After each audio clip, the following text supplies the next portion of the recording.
Wallpogo is a delicate movement method where you stick to a wall and carefully maneuver from one position to another. The techniques for Wallpogo, more than anything, highlight the differences between the stock rocket launcher and the original, so I've decided to split up the tutorials so they're separate.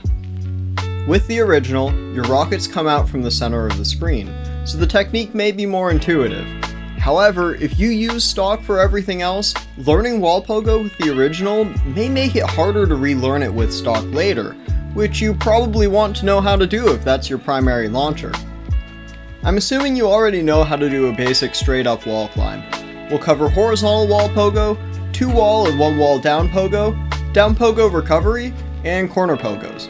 There's other less common Wallpogo techniques such as drop pogo, 180 pogo, texture bugs, but they're more advanced and most of them require proficiency with these techniques first. To do horizontal Wallpogo, start a wall climb, but then allow yourself to drift off in one direction or the other. To start the drift, you can turn a bit to face the direction that you want to go, still aiming at your feet. You don't want to do this right before shooting a rocket because you'll get sent backwards. Instead, do it early enough that W brings you forwards just a tad in that direction. Remember that W is able to move you forwards, but only until you're moving very slowly. Thankfully, it's still just enough that when you shoot your rocket, it'll end up behind you and propel you forwards more. To keep in control, while still holding W, you can tap the key opposite the direction you're moving. You can also start to adjust your aim a bit lower if you're rising more quickly than you'd like. If you start falling a tad, aim just a bit higher. Too little and you'll keep going down, but too much and you'll kick yourself off the wall. It's a delicate balance that takes some time to get used to, so be sure to keep practicing. 2-wall Downpogo is easier than 1-wall. This is because you don't need to worry about being kicked too far away from the wall that you're trying to downpogo, since you just get kicked to the other wall. Allow yourself to drop until you're falling a bit faster than you normally do between rockets in a slow wall climb. Then aim centered at your feet, hold W and either A or D towards the opposite wall, and then shoot.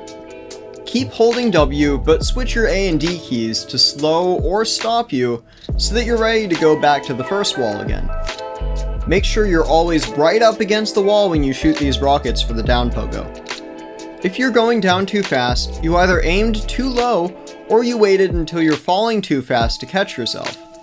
It's worth noting that you can use 2 walls to recover from pretty fast speeds, but it becomes a lot more tight, and you need some space to slow down. If you start rising up again, you either aimed too high, or just started before you were falling fast enough. Either start the Downpogo when you're falling faster, or adjust your aim slightly lower so you can start going down again. Once you're moving downwards, aim higher once more so you don't go too fast. That subtle adjustment in aim will allow you to control your descent. The speed you fall is dependent upon where your rocket hits you and how fast you are falling when it hits. There's an aim that keeps you going at your current vertical speed. Above that, and you start to accelerate upwards, falling slower or rising faster. Below that, you fall faster, or if you're climbing, rise slower. If you go too high or too low, you either lose control off the wall or miss your rocket. The aim that keeps your speed constant is dependent upon what speed you have. If you're already going down, the aim is lower than if you're climbing. 1-wall Downpogo is similar to 2-wall, but there are a couple differences. The tolerances are tighter because you can't aim so high that you'd launch off the wall. However, because you stay looking at one wall, you don't need to adjust your aim so much. Many people will sway back and forth between rockets, almost like during 2-wall Downpogo. This is a fine habit to have, and is similar in some ways to Downpogo Recovery, so perhaps it's decent practice, but I don't have anything definitive supporting that.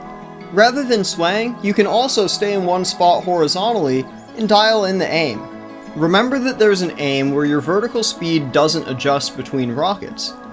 Because of the way that spot adjusts with your current vertical speed, there's a range of heights to aim to have a stable Downpogo if you're falling at roughly the stable speed. That's a lot to think about, so let me reiterate it another way.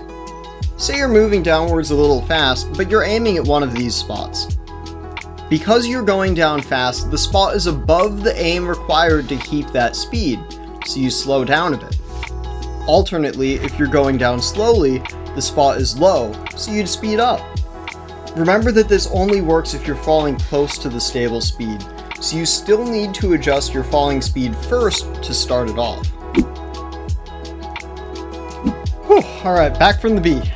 Cornerpogos, which are wallpogoing around the outside of a corner, are significantly easier to pull off if you're rising quickly. The extra vertical momentum means that you can make it more slowly around the corner, but still get there before you're falling too fast.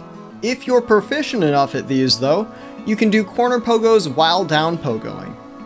To cornerpogo, get some speed to round the corner with, then strafe with W plus A or W plus D. You need to flick your aim out a bit, then curve it back into the wall.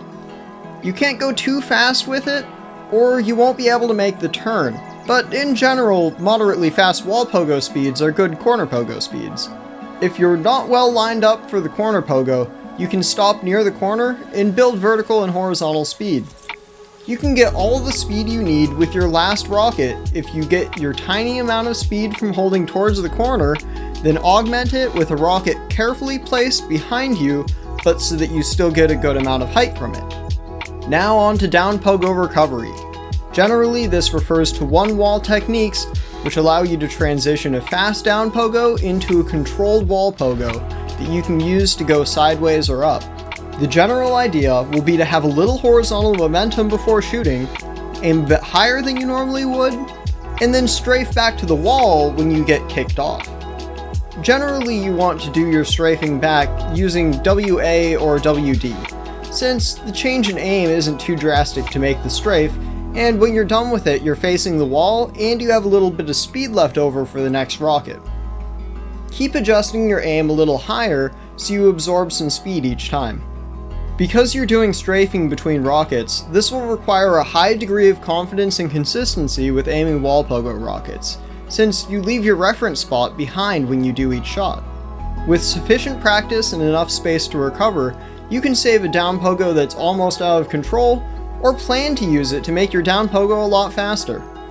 Remember that using two walls takes care of almost all of these issues for you, so it's a lot easier to recover a downpogo if you have two walls to do it with. Mastering these techniques will get you through most Wallpogo you'll run into, and set yourself up well to learn the few niche techniques that aren't covered in this video. Good luck with Wallpogos! Thanks for watching, and have a great day.